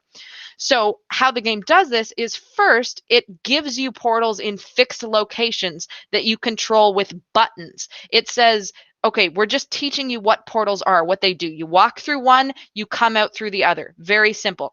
Then the game leaves one portal fixed in place, and you get a portal gun that lets you shoot the other portal anywhere you want. This gives you an idea of how to control this new mechanic that you've learned about, while still having the constraint that the game is always going to place one for you to make sure that you're on the right track. Then after that, eventually you get a dual portal gun that lets you control both portals at once, introducing that complexity gradually so that players are more likely to understand. Now, this is not from one of the games that we said we were going to talk about, and I know I ragged on it a bit before, but just to hammer home what I think can be a pitfall very easily, especially in certain game designs, Dark Souls 3 does something that's kind of the opposite of this in a way. So there's lots of different moves that you have in combat. It's not just about, roll, swing, though I have a feeling that perhaps the reason why just rolling all over the place, at least in part, became a meme is because there's so many different moves that you have. It just hits you with prompt after prompt after prompt of different combat moves for the first 15 minutes with almost no variety in the enemies, so you have nothing to contextually associate particular moves with. It's just fighting the same type of, there's like 2 different types of demons that you fight, and there's a prompt coming up at you, and then you fight an enemy, and then there's another prompt, and then there's another enemy. This doesn't make you remember everything. So by the time you first get to that first boss, you probably only remember maybe a third of the combat moves that the game's thrown at you, unless you've been playing the game for a while and trying that boss over and over. So that, in a way, kind of alienates players simply because you don't have a chance to practice and learn these things before you move on. Next type of level that we'll talk about, challenge levels. So the purpose with challenge levels is to, unsurprisingly, offer interesting challenges for players. This gives players an opportunity to build the skills that you've just taught them in a tutorial level. Oftentimes, challenges will build on one another. This is, generally speaking, what feels like good game design. Portal's puzzles successively put more and more mechanics together, slowly make the levels longer and longer, and have more complicated interactions of the different elements that are going on. And that's what makes it feel like a rewarding experience where you're progressing from easy things to harder things. It gives you a very concrete sense that you are building your skills. Generally speaking, challenge levels will have a fair amount of tension or risk. So you're no longer just learning mechanics, you will be at some risk. In back to the Portal example, there will be acid pits that you could die if you fall into. There might be enemies in a platformer that can kill you now. It's not just about learning, it's about proving that you're building your skills. So, for example, in a platforming game like Hollow Knight, as per the little guy on the screen here, you might have something like lots of enemies or gauntlets of platforms next to each other that'll be a very difficult navigation challenge for you to overcome, where there is some risk of being killed or falling or something like that.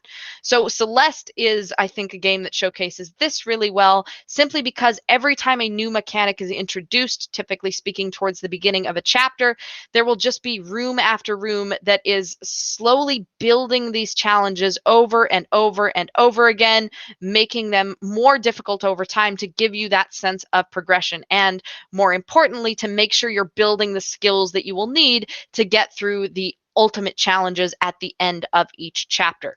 Going back to one of our other games for this little case study, Okami, much like the Zelda games, Okami is filled with dungeons that will test the player's ability to use the new skills they've acquired in between those challenges. So you are in the overworld, you acquire some new skills, the game gives you some tutorials, really simple puzzles to use those skills. Then the dungeons build on those skills by providing challenge after challenge after challenge, both through puzzles and through enemies that test your skill with those new mechanics. And these dungeons build and build and build, creating that tension, creating that environment where you might get killed by an enemy, or you might fall in the acid or the poison or what have you, giving you that sense that you're progressing and building your skill. and to look at the final game that we're using for the case study in these types of levels. With Portal 2, as I said before, each test chamber, aka puzzle level or segment in the game, if you want to call them that, after teaching each mechanic individually, Portal 2 will remix those mechanics into each of the levels that follows. So for example, in this screenshot here, there's a lot to unpack if you haven't played the game before. Those little red laser beams that are coming off of the left are turrets. So those are kind of little automated weapons that if you run in front of those lasers, they will shoot and kill you. The blue thing that's blocking those red lasers is a hard light bridge, a separate mechanic that you learned in a different level that can be used both to block lasers or to provide you a surface to walk along depending on the orientation. That weird blue water looking thing is called an emancipation grill, and it will destroy anything you try to take through it, such as the cube or anything else that you can kind of carry in a level. The button back there, the red circle, something you learned very early on in the game that you've got to put something on top of to activate. And of course, the player's holding their dual portal gun as well. So just in this one screenshot of a level in Portal, we have all these different mechanics working together, all which are introduced to you individually, taught to you individually. And by building these together into one challenge, the game challenges you to demonstrate your understanding of them all simultaneously. It gives you a challenge which feels rewarding to complete because you're exercising those skills that you have built up. So on to the second last type of level that we'll talk about, boss levels. So the purpose of a boss level is to require players to demonstrate mastery. Challenge levels require you to demonstrate your skills growing. Bosses ask for mastery of those skills by the standards of the game. Oftentimes a boss level will resolve some narrative tension in a game that has a story, and usually a boss level will have more pressure than standard play. So something is on the line in a boss level. In a challenge level, you might be able to sit back in between pieces of the level and go, okay, I'm going to think about what my approach is for the next part. In a boss level, there is no such rest. You can never be doing nothing in a boss level, or you're going to die or run out of time or whatever it is that the constraint that the game has imposed upon you. Usually in boss levels, there are limited opportunities for you to take a breath, and there is a really high level of challenge that goes on. A boss level has a higher level of challenge than all those challenge type levels that preceded it. So going back to our 3 example games that we're using here, the boss levels in Celeste, much like in some other platformers, I brought up Ori and the Blind Forest earlier, the boss segments in that game are escape sequences where you essentially have some indestructible enemy that is chasing you, and you have to get through the level completing these platforming challenges with much more time pressure than you otherwise would have, because you can't just stop and rest on a platform and wait to plan your next move. You are under constant pressure to just keep moving. Okami, on the other hand, has really, really traditional boss fights. So rather than having some escape sequence that just puts pressure on you, it is literally the big bad that you have to kill before moving on. So the boss fights in Okami are combat trials, and typically speaking, they cement your understanding of the latest mechanic that's been introduced. So an example from this screenshot, this is a fire-based boss enemy, and this is meant to demonstrate your understanding of the technique that you will have picked up in the game probably about an hour before you get to this fight, which is a technique based around manipulating wind in the environment. So basically needing to create wind in the environment to put out the fire around the boss, blow away his armor, and be able to actually do some damage. Taking that mechanic that has been introduced in a tutorial level, has had your skill built up through challenge levels, and then culminates in a boss fight requiring you to demonstrate some mastery.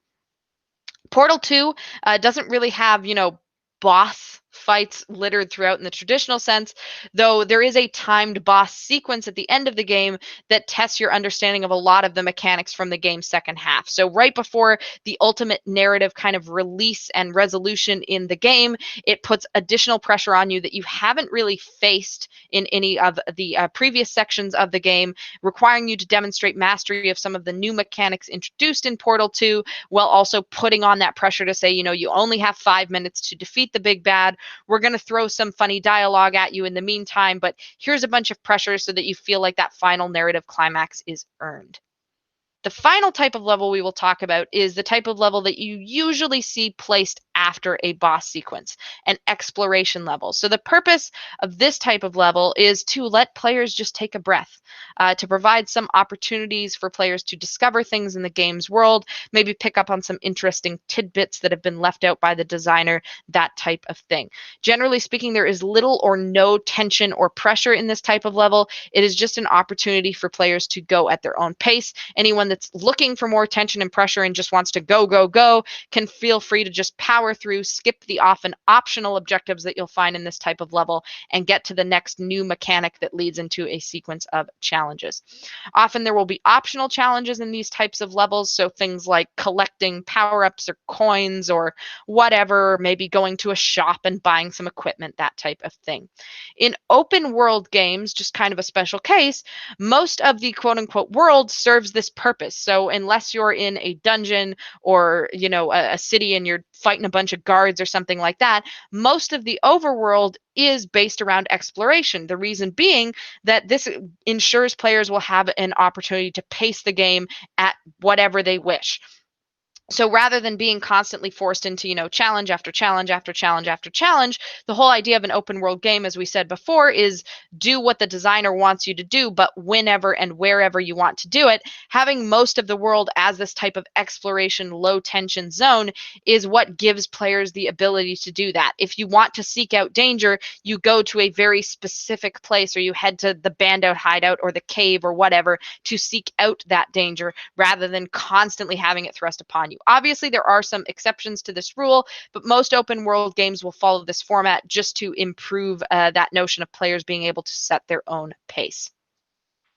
So looking back to our 3 examples here, most of the chapters in Celeste have these kind of hub rooms or hub levels that are connected to multiple other rooms in that chapter of the game.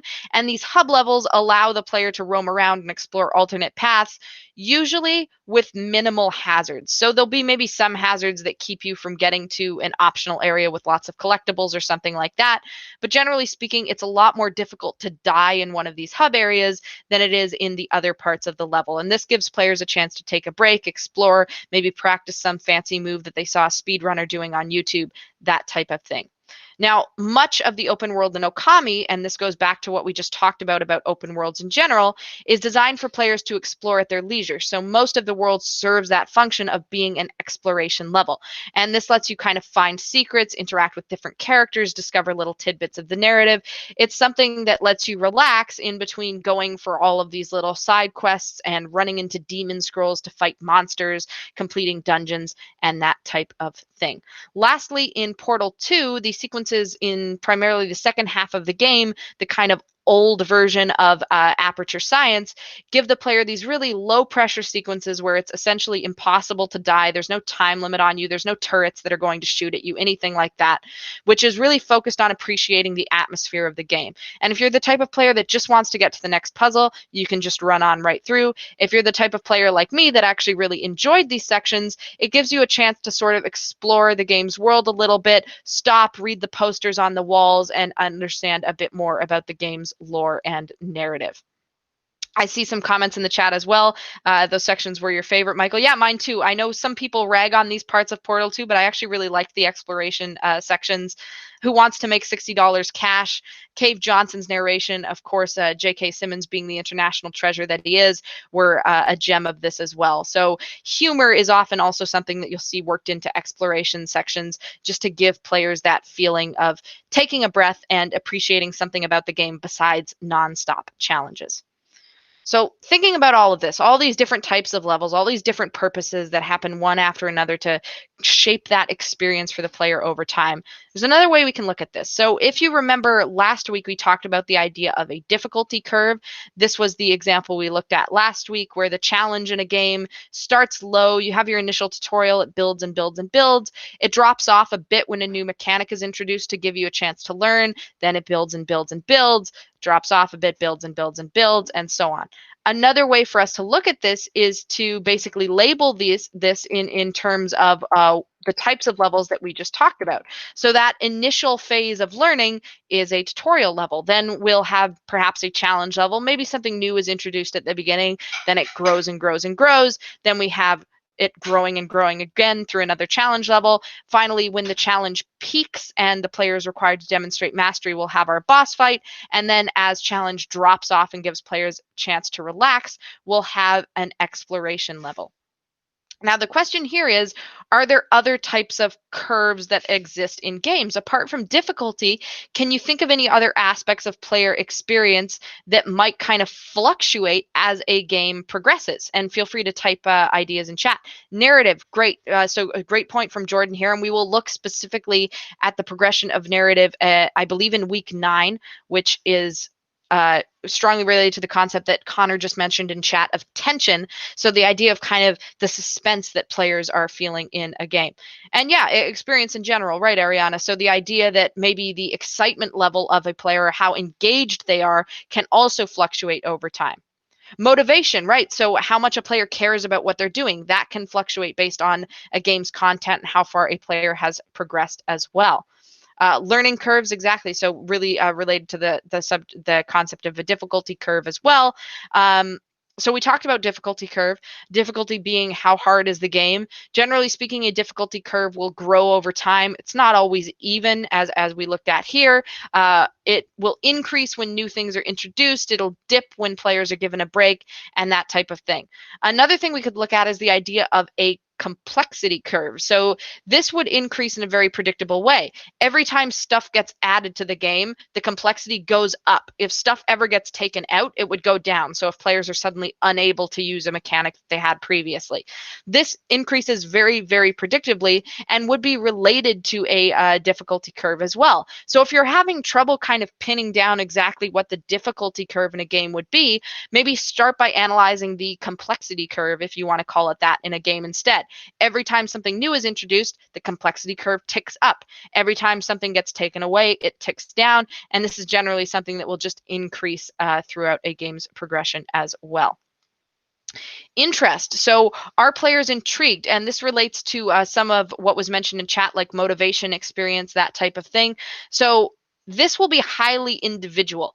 This is something that will peak when something new comes along or something exciting happens, and something that might just level off or plummet if you're doing something that doesn't really appeal to the player who is playing. This is not going to look the same for everyone.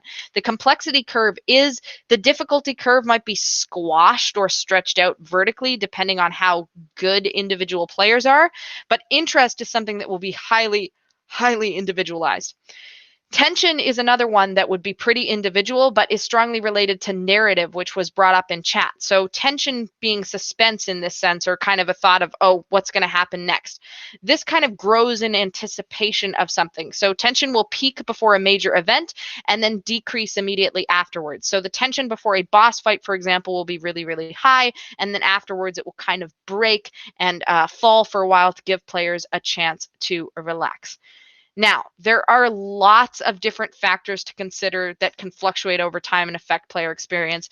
You're going to learn a lot more about what you might call the dimensions of player experience next semester, but this was kind of just to get you thinking. Another thing that I would mention about this specifically is that you can actually use this type of thing as a tool in playtesting. So as strange as it may sound, if you've never really heard of the approach before, one thing that you can do after a player has played through part of a game is to ask them to draw their experience, basically draw a graph saying how excited or interested they were over time, and label any moments that have kind of a massive change happening. So if players suddenly became really, really interested or really, really excited, what triggered that? If players suddenly lost interest or realized they knew what was going to happen, so didn't feel as excited anymore, what triggered that? That type of thing can actually be a really useful tool in playtesting. Before we wrap up today, I just wanted to address a couple of interesting questions. These were kind of asked by students last year towards the end of the semester, just a couple things that are kind of related to level design, mechanic design in general. You'll get your chance to ask questions kind of via a Google form that maybe we can address in the last class or a later class as well. So don't worry about that. One thing that got asked related to level design in general, which is kind of a preview of the stuff you'll be talking about in second year and third year, is the idea of multiplayer map design. So what makes, for example, a competitive friendly layout in first-person shooters, specifically in esports, so like Overwatch, CSGO, that type of thing, Valorant, how this works. So just like anything else, the purpose of a multiplayer map is to give all players a fulfilling experience. You don't want one player to have a great experience and one player to have a trash experience, even though sometimes that's how competitive games shake out. What you want is to ensure that all players will have multiple paths, access to resources and cover, things like that. Most good multiplayer maps are designed explicitly with 2 or more groups or teams in mind. It's not just a matter of taking an interesting level layout that you might see in a single player FPS and going, okay, it's a multiplayer map now. It's not the same thing. So in a multiplayer map, you will have chokes that are designed to force players together. You'll have paths leading up to those points that kind of intersect and force players towards those corridors. So maybe you have a bunch of paths leading up to a hallway where if any player sets out along any one of those paths, picking up the little crumbs along the way of health or ammo or whatever, they'll be forced into a choke point that creates a confrontation and thus an interesting situation for players to interact.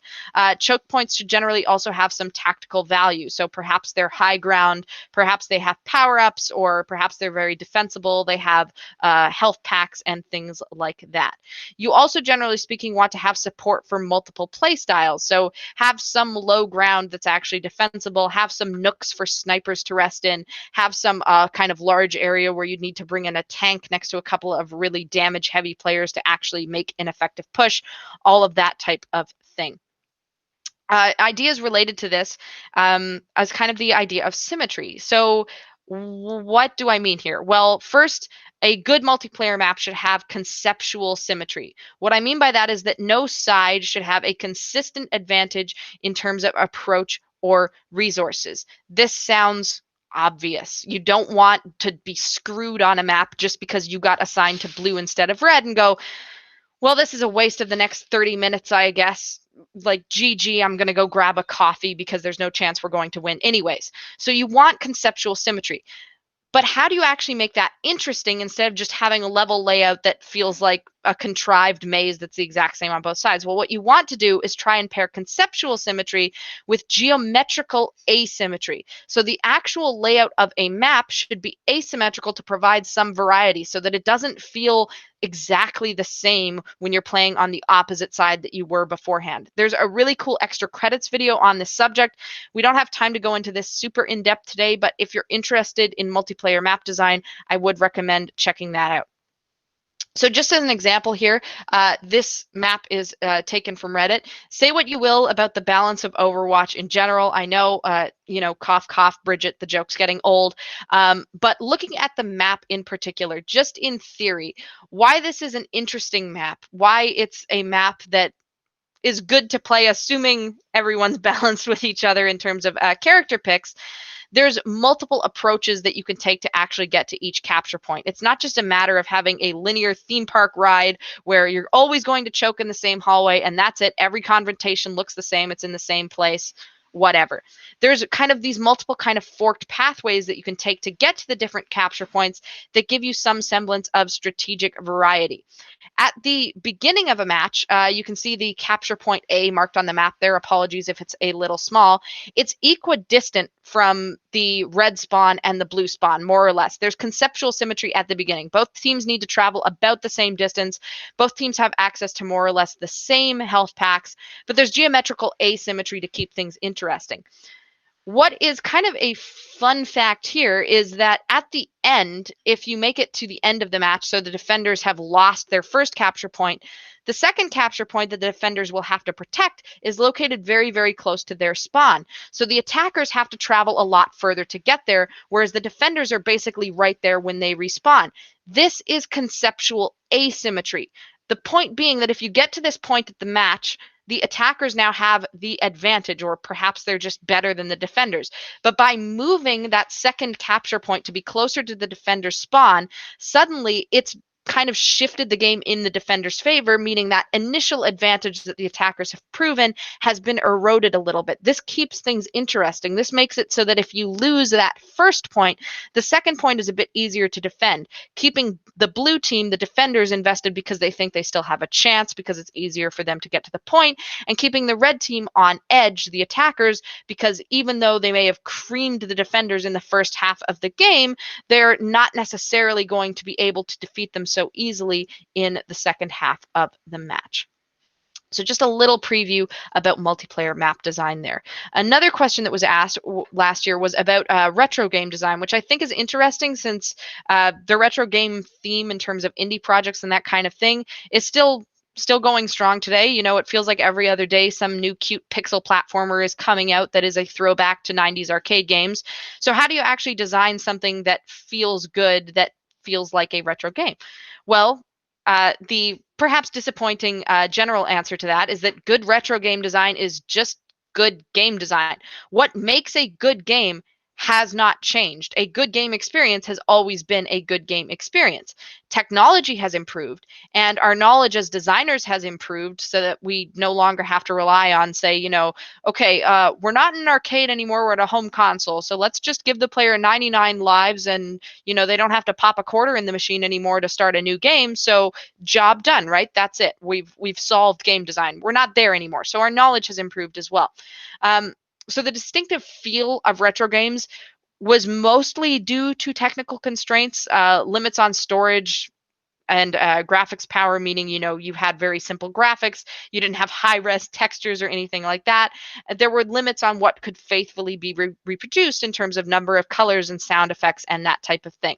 But if you want to preserve the retro feel in a modern game, or perhaps you just want to make a retro-themed game as an indie project because it requires fewer resources on your part as an artist or as perhaps a programmer rather than having to implement a full 3D physics system, a lot of it comes down to art and tech. So having pixel art or really low poly 3D, having animations that are intentionally at a low frame rate in the case of sprite-based animation to mimic that old style feel, that's a big part of what makes a game feel retro.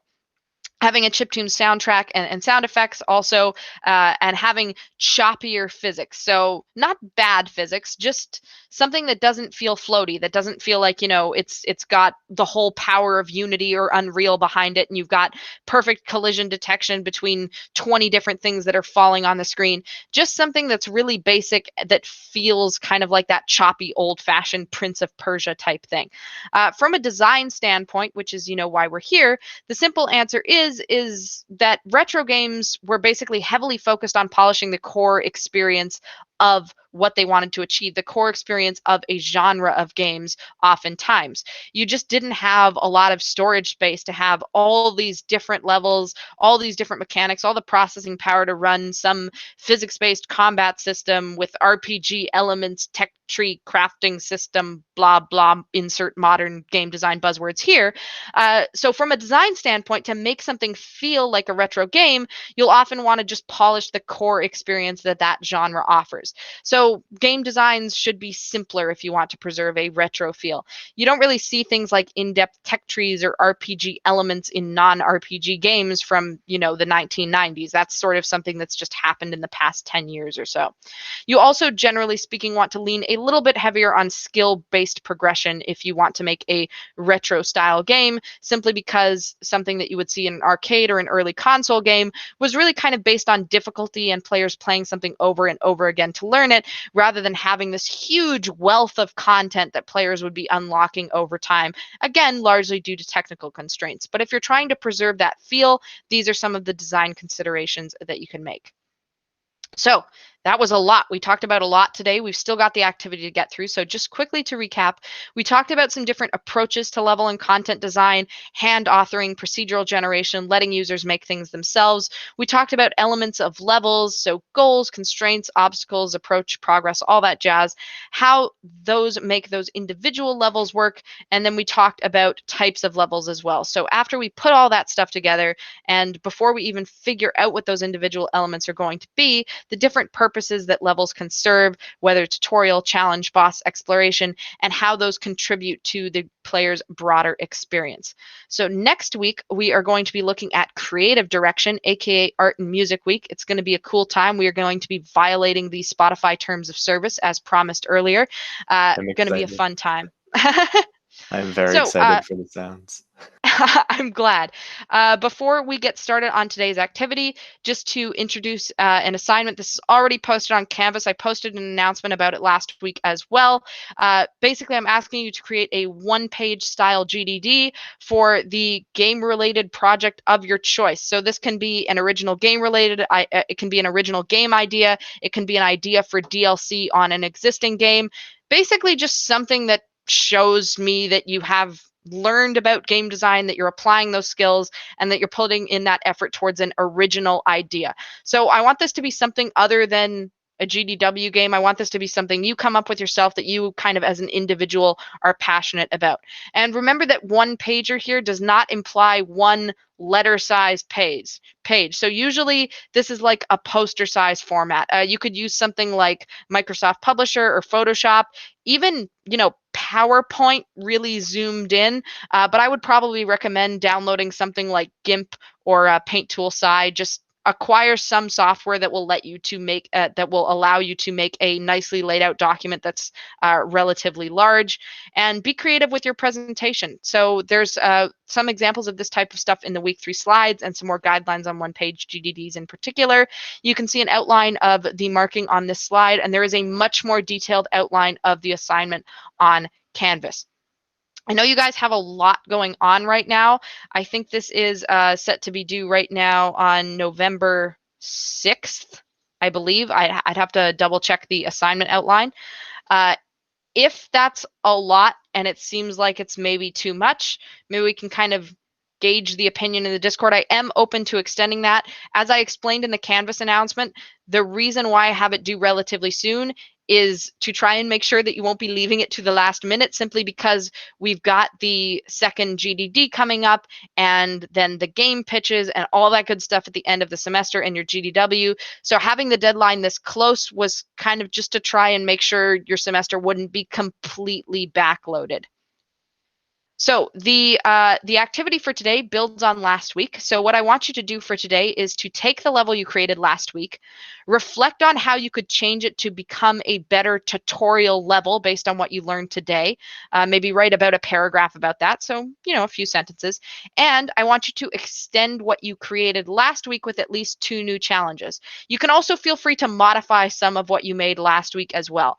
What I want you to submit is your paragraph reflecting on what you did, and your original design with your new additions clearly marked. So a re-upload of your original design with the new stuff drawn onto it, and a new document that would continue where the old one left off is just fine.